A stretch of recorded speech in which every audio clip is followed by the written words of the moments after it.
Hello, everyone. This is Irit Ezips. As you know, this channel is super dedicated to anything that companies should be aware of to be more customer-centric and get maximized value from their customers and provide maximum value to their customers. And one of the simple things that companies can do is leverage customer feedback to be more customer-centric. And so today I have Steve Bernstein, who's the authority on anything related to collecting customer feedback, how to do it in the best possible manner so that you can really maximize the value you're getting out of this process. Isn't that so, Steve? Yeah, absolutely. We've really found that when you're listening to customers and demonstrating that you're listening, really showing them that you care, that those strong relationships that result are the gift that keeps on giving. So I'm thrilled to be here with you, Irit, and talk about some of the best practices in this area. Thanks. Right. So it's not just about collecting the feedback. You found that when you do it in a certain way, you're actually getting more value out of that exercise than if you're just collecting data from customer survey. That's right. I'm a little allergic to the word survey, I admit, because survey is, to me, it implies sort of inside out process. We're going to go collect some data. We're going to come up, maybe you're using NPS. Most people think of NPS as the Net Promoter Score. I think of NPS as the Net Promoter System, a closed loop process for strengthening relationships with customers. And I really like how you framed up the discussion at the very beginning. Value for you, value for the customer. When you're engaged with customers in terms of collecting and providing course corrections, right, based on feedback, that is value that goes two-way. Easiest way to strengthen those relationships, in my humble opinion, is just to show customers that you care, show them that you're listening, and take advantage of the gift. So, I mean, there's a lot of ways to do it, and there's a lot of moving parts in this kind of work. So I'm grateful to get into some of the details with you. Yeah, because you've been doing this, really specializing in this area for a lot of years, I would say. How many years have you been? Well, I started off doing this work. Yeah, I'm an old guy, you can kind of see. So I started off doing this kind of work way back in the middle 90s. When I was at Cisco Systems running a product organization and I needed customer feedback, we used to do everything with focus groups and mail surveys, all that kind of stuff. And then the 2000s came along and Satmetrics was creating some tools to be able to collect feedback online. I took the opportunity to go Satmetrics, where we did a lot of really great research and worked out. Satmetrics wrote the book literally on, the ultimate question and the Net Promoter System, the Net Promoter Score, of course. The big thing that everybody forgets about, though, with all that work that Satmetrics was doing during that time, was that everything we were researching, all the science behind the Net Promoter Score and system, was consumer. There were the 20 plus consumer industries that we looked at. That's where we had the data, and that's where we could get sample, and we could understand.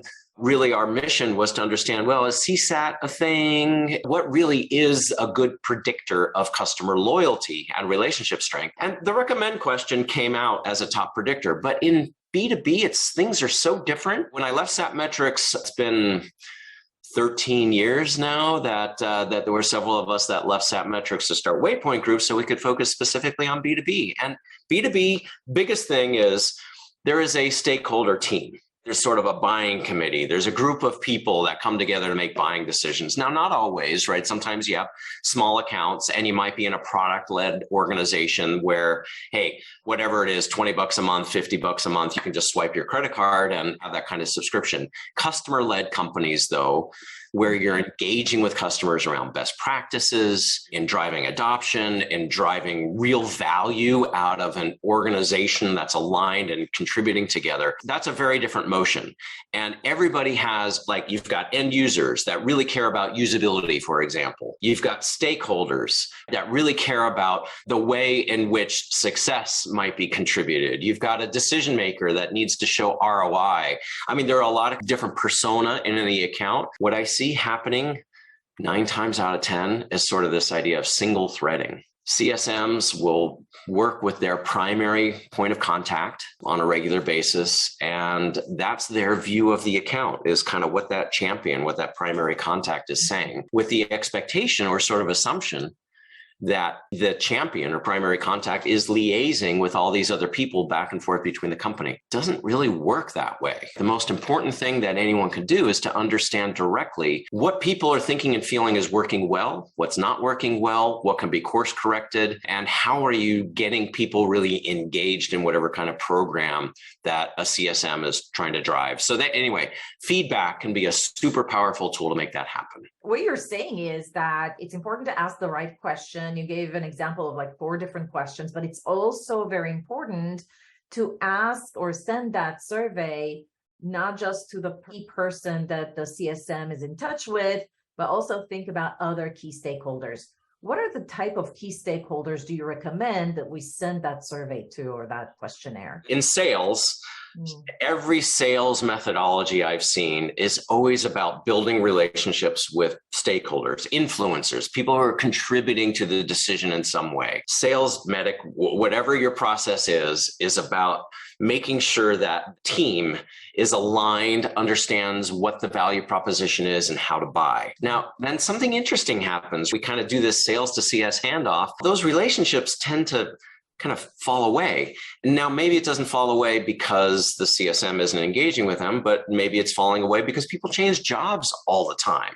This is another huge difference between B2B and consumer. In consumer, like you're a traveler and you're going to stay a traveler, right? And we know that Steve and Reed are travelers, whatever, and United Airlines can keep in touch with them. But in B2B, people change jobs. And so the context of feedback has to be in the role that the person is sitting in. So one of the best motions we see for driving strong relationships and keeping in touch with those stakeholders is this feedback exercise that is closed loop to follow up with them. An easy way to do it is the EBR, or what I prefer to call the joint success planning process, or a lot of companies call QBRs, EBR, whatever it is.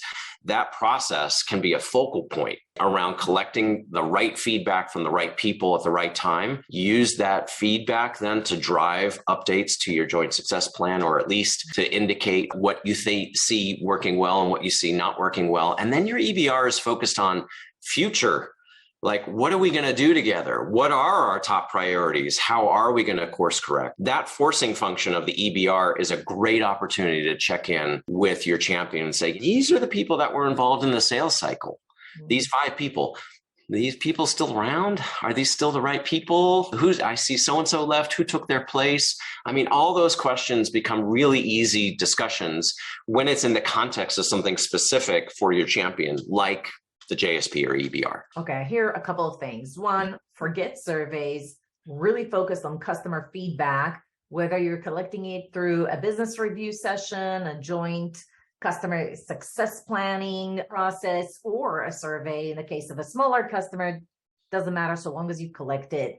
Make sure you leverage the business review process to double click on your governance model. Do you have the right stakeholders? Have a list of roles you're supposed to be in touch with, and take that opportunity to validate if you have the right people identified in those seats. Then collect that feedback and leverage that to expand your business. I mean, you said it better than I did. Yeah, that we have a product called Waypoint's Top Box. And one of the things that Top Box is all about is understanding what we call coverage in an account. We'll almost always start with kind of modeling, well, what is sales doing? What titles are sales people talking to? What are the typical roles of those titles? So you got a VP of marketing. Is that person the decision maker? Is that person a budget holder? Are they an influencer? How do they contribute to buying decisions? And what is the use case, or what is the value that they should get from your solution? So working through a very brief excerpt, very brief, right? It shouldn't take more than 5 or 10 minutes. Sales kind of knows this, who they're talking to. We take those titles, map them to a specific kind of buyer persona. Again, maybe it's an end user, maybe it's an administrator, maybe it's a project manager, maybe it's budget holder. Those specific kind of buying influence roles are very important to map to, because again, everybody has different perspectives, different expectations, different requirements. And the better you can understand that full picture, the easier it is to course correct. Okay, so step number 1 in collecting the most efficient and appropriate customer feedback is to make sure you got all the stakeholders identified and mapped out. If you don't feel that as a customer success team, you got that solidified, formalized in any way, start with a sales process. For each sales role, identify the influencer and decision maker, all of that. Who do they talk to in terms of like the sales rep? Who is he talking to? What titles is he talking to within that each one of these roles? And then what use cases does each one of them, what do they care about in terms of as a persona within that organization? So once I got all of that mapped out, I can, as a CSM, make sure that the customer feedback I collect, whether it's from an EBR or a survey, is actually full and comprehensive versus narrowed. That's right. Here's an important point, actually. A common myth is that survey length is the driver of response rates. Not true at all. Survey length is a contributor to completion rates, but if you commit to your customer, hey, this thing's going to take no more than 2 or 3 minutes of your time. It's been designed to be most effective and efficient for you to be able to give us feedback. And we're committed, or even better, I'm personally committed as your CSM to following up with you and the team to make sure that we're course correcting where we need to. So that's kind of the first step. And then the second step is design your questionnaire so that you're asking the right questions to the right people at the right time. So for example, you're going to ask an end user or an administrator, you'd ask about support. You're not going to ask a decision maker about support. What do you think of our support? Or you're not going to ask an end user, hey, what do you think about value for price? They probably don't know what the company's paying for the solution in total. So value for price becomes something that is appropriate for someone else. Bottom line is maybe there are 10 or 12 or 15 questions in your arsenal, but no one person gets them all. And that way you can make sure you're committing. It's a 2 to 3 minute exercise. In exchange for the gift of your time, I'm committed to following up and making sure we're driving the right priorities. Will you participate? And if you ask people that, they do. We see participation rates 80% and higher all the time, 80%. So it's truly representative. It's not just a full of, hey, we got a 5, 10, 20% response rate. We're hearing from 80% of your revenue. This is what is working. This is what's not working. So at the account level, really good data. At the cohort level, as you roll up, really good data. Now you can really understand, well, here's what's working and not working for our decision makers, or here's what's working and not working for our strategic accounts compared to others, or here's what's working and not working for people that work in this region versus that region. I mean, it's really easy, especially when you got the right tools. Again, a little commercial for Waypoint's top box, to be able to slice and dice the data and get the right visualizations that come out that help you drive the right actions. Again, account level actions, a lot easier for a CSM to course correct, while the rest of the company gets good data to be able to help them make good decisions. I know there's a lot in there that I just talked about, but that's kind of the bottom line, is just make sure that you're talking to the right people at the right time, asking the right questions. Okay, so you mentioned a few things. First, you addressed the survey length, and you said that the longer it is doesn't mean that you're going to get less responses. It's just like impacts the completion. And I think then you made the suggestion to keep it at around 10 to 12 questions at most per persona. And you can actually identify who the persona is. You could probably add a question at the beginning of the service to determine which questions to serve the respondent. Absolutely right. I mean, sometimes we use it, the role question is a great place to start. We'll use it, as a confirmation. Like, our records indicate that you hold the budget with regards to these solutions. Please confirm by selecting the sentence below. Yes. I'm so glad you brought that up. That question alone is so insightful because, hey, we thought of this guy as an administrator, but they think of themselves in a different role. Well, that's important to know. Yeah, absolutely.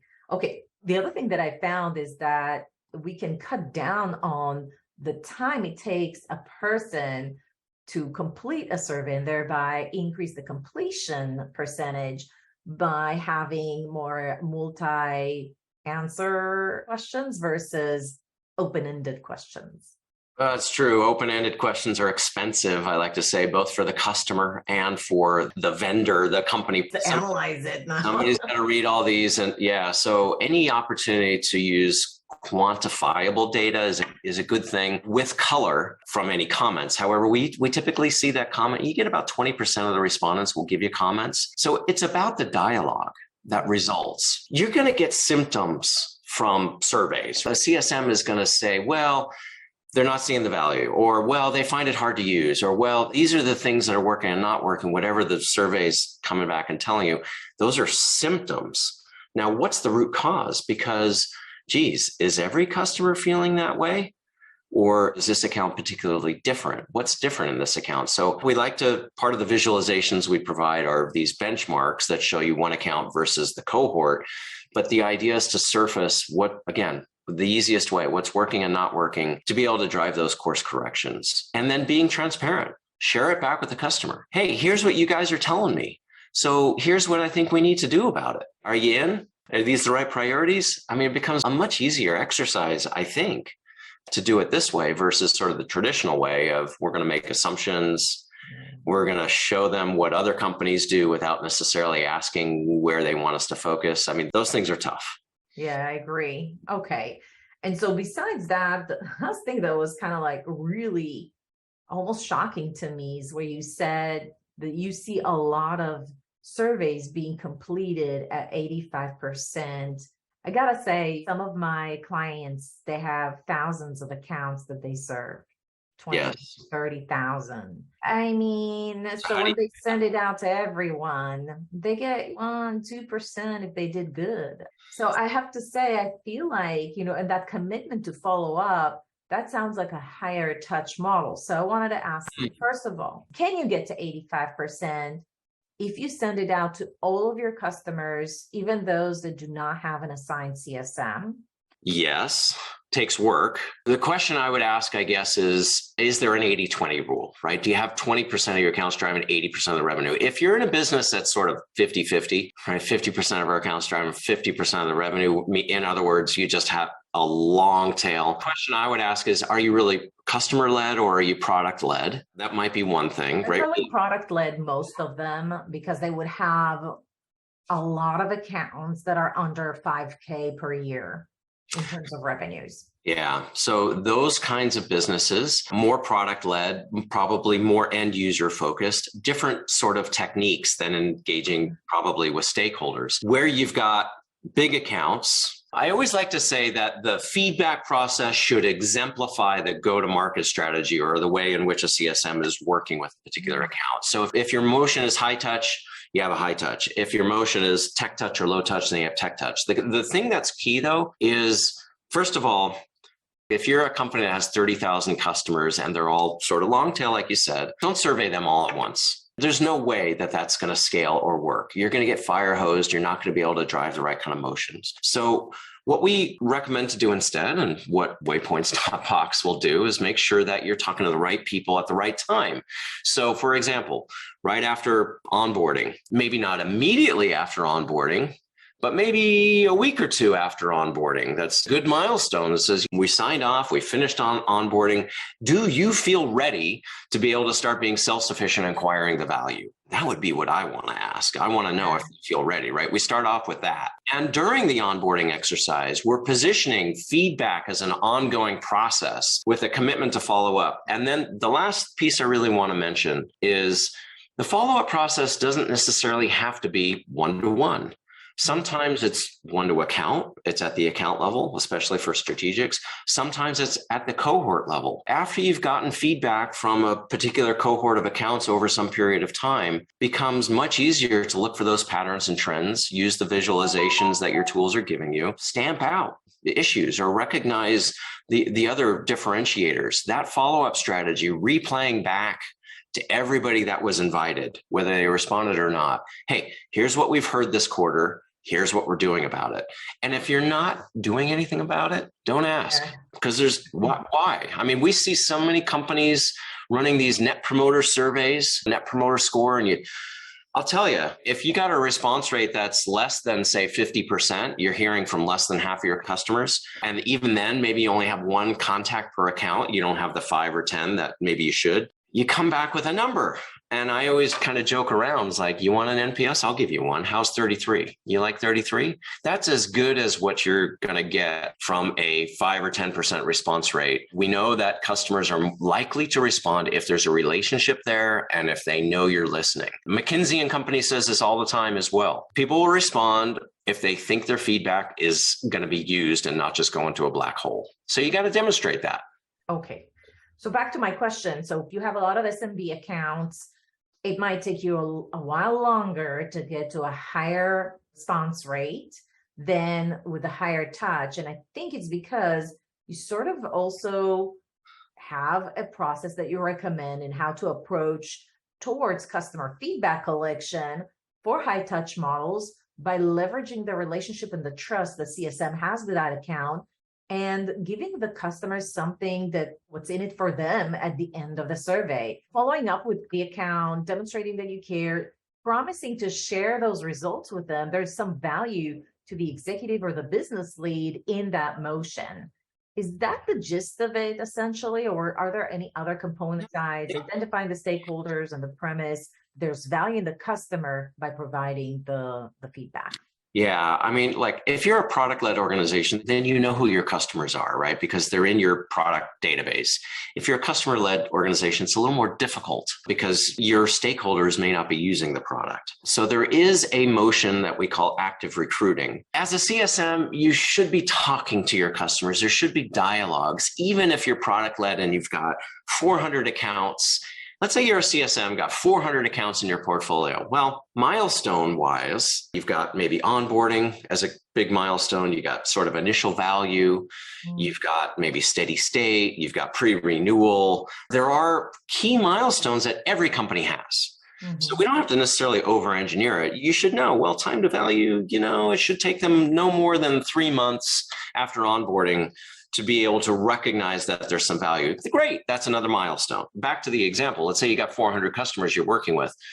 They're all going to be at different life cycle stages. So if we can roughly do the math, you got maybe 100 per quarter that might be involved in this sort of activity. Divide by 3 months, now you got 33 customers in any given month, roughly, that might be teed up for surveys, that might be ready to get the feedback. Look, if you can't handle a 10-minute discussion as to why they should participate and maybe a 30-minute follow-up as to what are you doing with their results, that's less than an hour per account. If you can't do that, then you should really think about, well, how are you going to get feedback in different ways? If you don't have the resources to do it, then maybe focus groups or cabs are a better way to do it in those regards. But look, I hear all the time from people, I don't have time to do this. That's a red herring. I really believe strongly it's a red herring. People have time for the things that they want to have time for. And if you truly don't have time, it's because you're working on urgent, catch-all sort of activities. You're probably not thinking about the relationships and what's really important to work on. And I would suggest if you don't have time, maybe you should really think about what the priorities are, what you're doing, and how important is it really to strengthen relationships with all those customer contacts. And if you do it kind of throughout the year, it's not a lengthy, time-consuming exercise yet. Do you agree? What do you see in this regard, Irit? I take away a few things from what you said, because you said a couple of things that were really light bulb moment for me. You should really be careful how you're sending surveys. I think a lot of companies err and like, all right, let's just send the surveys 3 months before renewals. You're saying, nay, send it to a cohort of customers that has something in common so that it's easier for you to analyze and optimize for that cohort. The other thing that you said is when you send a survey and how you design the questions in the survey should be related to a moment of truth within that customer journey. Pick up the key milestones and really make sure that the customer is get the feedback from the customer that they're getting value, and then follow up with them on a half-hour call. I think it's actually a great excuse for a CSM for unresponsive accounts to say, hey, this is the feedback we got from you. This is what we're going to do about it. The third takeaway that I'm going to take from this is that I help a lot of companies design a CSM customer journey, meaning what are the activities, proactive activities that a CSM should do during the life cycle of a customer. And I have never added follow up after a survey. But going forward, you be sure that this is an activity that I'm going to highlight to all of my customers, because guess what? None of them have it. Even customer journey maps that I have reviewed that were already existing for other companies, none of them ever had this as a proactive activity that we plan on doing. But I think executives actually mandated that. It's going to make a huge difference. I totally agree with you. It totally makes sense. There's real, genuine ROI that comes out of these feedback exercises. I mean, a survey exercise shouldn't just be okay, our NPS is 28 or whatever it is. It should be, well, why? What's coming out of this? And again, you're going to get symptoms coming back from the customer.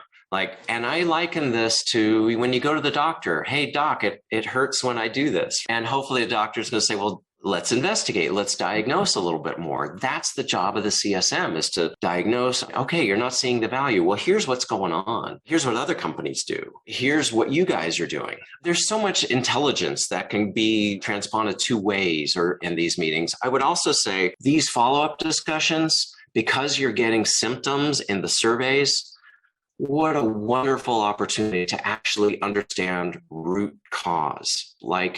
They're saying, doc, it hurts when I do this. They're saying, doc, I don't like your support, or whatever it might be. Well, tell me. It's so easy. It's two questions. What did you experience exactly? Well, here's some of my experience that I've gone through. Okay.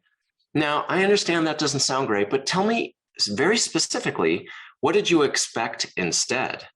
And why did you expect that? Are you getting that from our competitors? Did you get it from our salesperson? Did they tell you that? Is it coming from other vendors you're working with? So understanding, this is what a great opportunity to understand any sort of disconnect between expectations and delivery. You can course correct sooner. The CSM is constantly bombarded by missed expectations. Well, understand where those expectations are getting missed. Fix it upstream, so that the right expectations are getting set ahead of time. And then it's a lot easier to manage customers down the road. Anyway, that's a little bit on root cause. I would just say that the follow-up strategy, to your point, Irit, it's the most important part. If you're not following up, I would say don't do it. And it doesn't have to be follow-up one-to-one.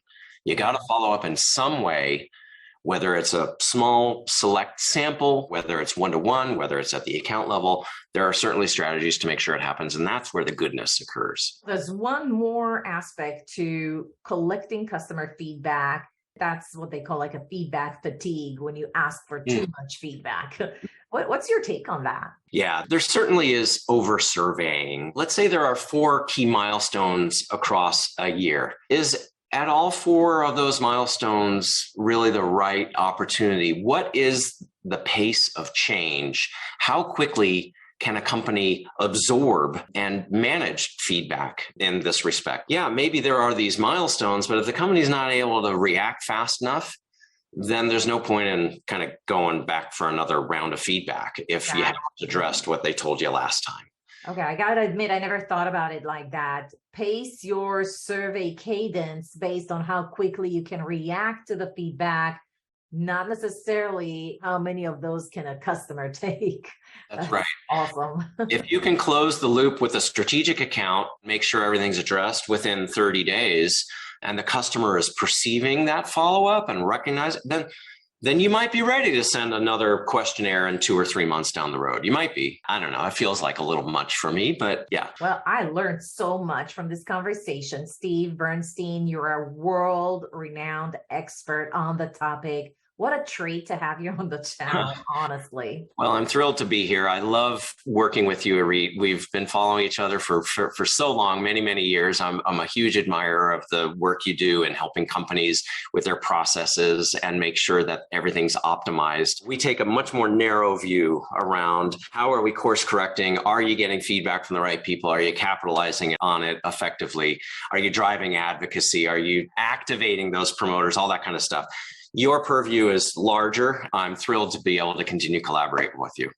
There you go, everyone. You heard the man. If you have any issues or you feel like you're missing out, like something's not really working with your surveys or your feedback collection from your customers or your even users, Steve's the man. He's the guy that knows how to increase your response rate, make sure that you get the most out of your survey exercise and maximize value and experience to your customers by doing so. Steve, thank you so much. If somebody wanted to connect with you, where do they go? I am all ears. I follow up on 100% of all of my communications. I pride myself on that. So I'm thrilled to connect with anybody on LinkedIn. You can find me. My LinkedIn profile is just S Bernstein. And like I said, I'd be thrilled to collaborate with anybody that has any questions.